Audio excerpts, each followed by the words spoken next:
Hi everyone. Today let's talk about virus and fear of death. Virus and fear of death. Death is also known as the Grim Reaper. So obviously there is a fear of death. Death is an ultimate inevitability, right?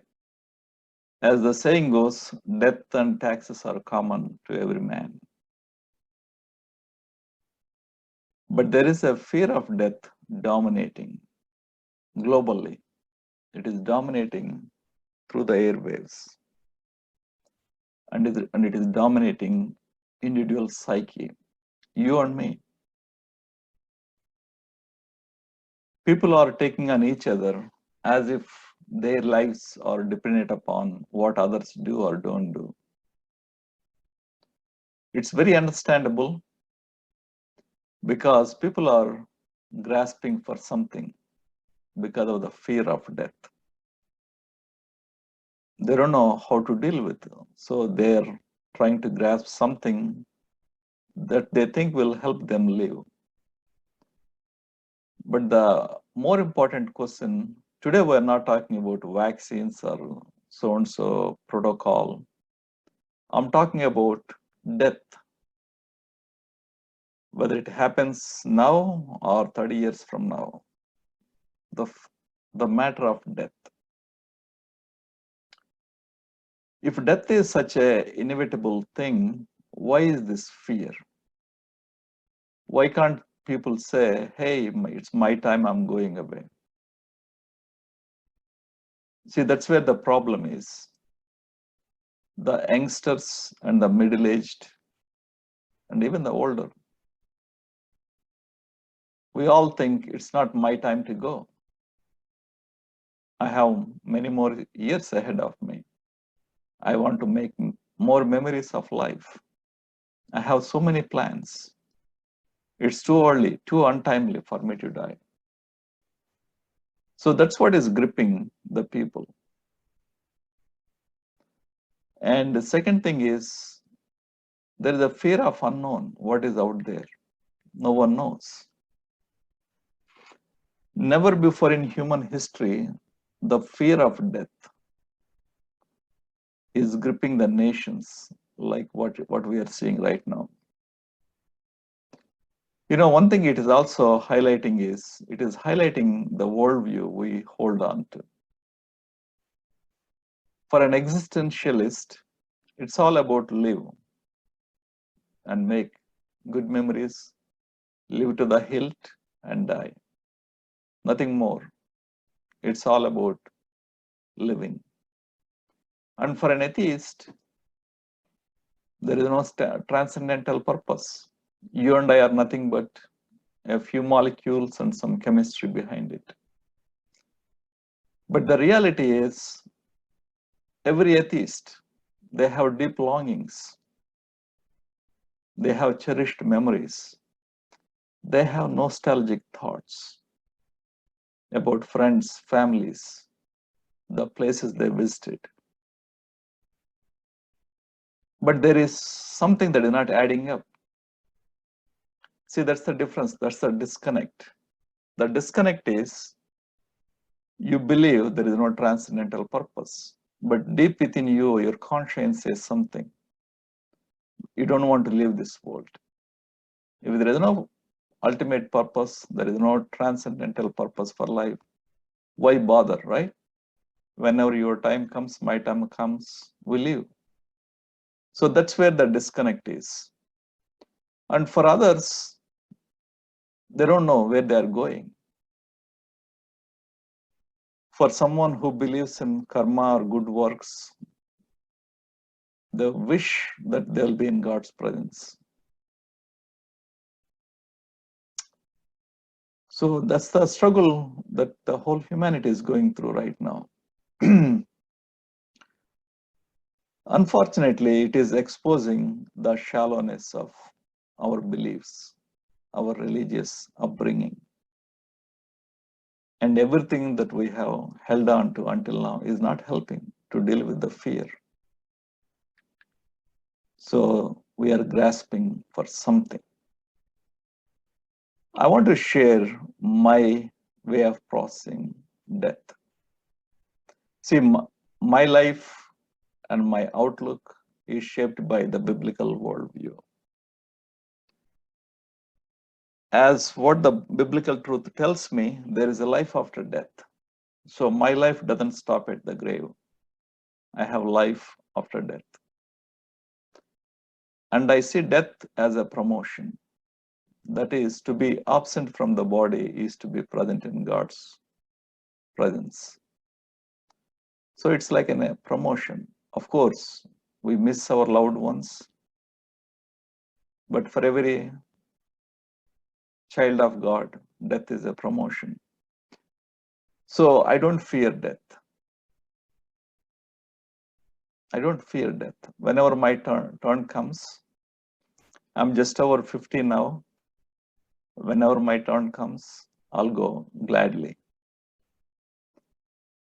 So that's my reality. Because I know where I am going. I'm going to heaven. My destiny is heaven. I'm just passing through this world for a brief time. It could be 75, 85, 95, it doesn't matter. See, in the scheme of eternity, this life is but a fleeting vapor, a fleeting period of time, a speck of time on the scale of infinity, right? So I want us to examine what gives me that confidence. So this is what it says in Hebrews, in the New Testament, Hebrews 9:27. And it is appointed for men to die once, but after this, the judgment. Men to die once, but after this, the judgment. That means there is no reincarnation. You and I have one life, and when we are done, we stand before God, either for judgment of rewards or condemnation. And also, Paul talks about being in God's presence. He says, we are confident, yes, well pleased, rather to be absent from the body and to be present with the Lord. 2 Corinthians 5:8. So what he is saying here is to be absent from the body, that means death. That is to be present with the Lord. You see, the moment I take my last breath of life in this world, my next breath, I'm in God's presence. That is as simple as that. It's the boldest statement someone can make. The moment I die, I'm going to be in God's presence. Also, elsewhere in 1 Corinthians 15, 53 to 55, it reads, for this corruptible must put on incorruption, and this mortal must put on immortality. And when this corruptible has put on incorruption, and this mortal has put on immortality, then shall be brought to pass the saying that is written, death is swallowed up in victory. O death, where is your sting? O Hades, where is your victory? So this is a joyful shout of victory for a born-again believer, for someone who put their trust in Jesus Christ as their Lord and Savior. So that's the joy. Of course, we miss our loved ones, but we know that one day we see. I want us to read this obituary. A pastor who wrote like this. Tonight my mom went to heaven.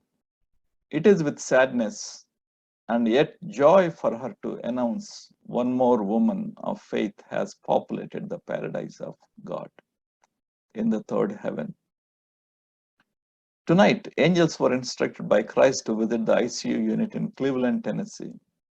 to invite 85-year-old wife of, mother of 4 children, and grandmother to take a journey in the comfort of their wings to a homecoming with her friends and family that were waiting for her.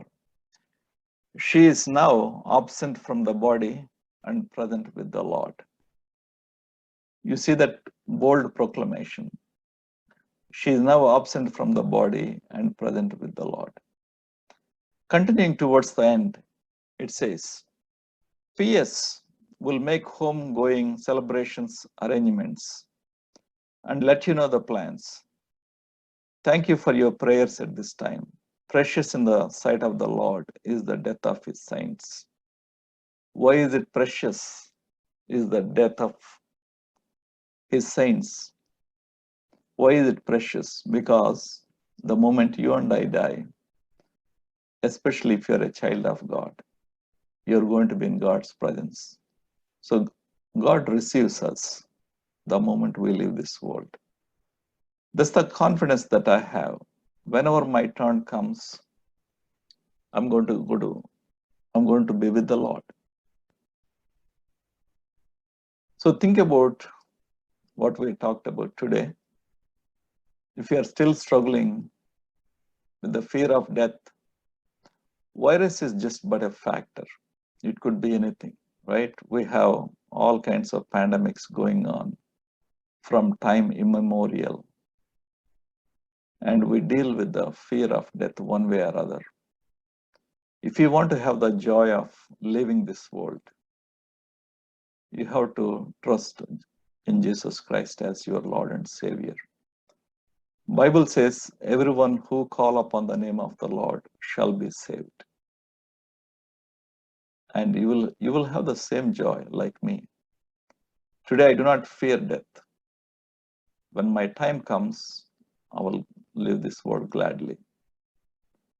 I do wish the same for you. You will have the same joy like me. May God bless you. Until we meet again, take care.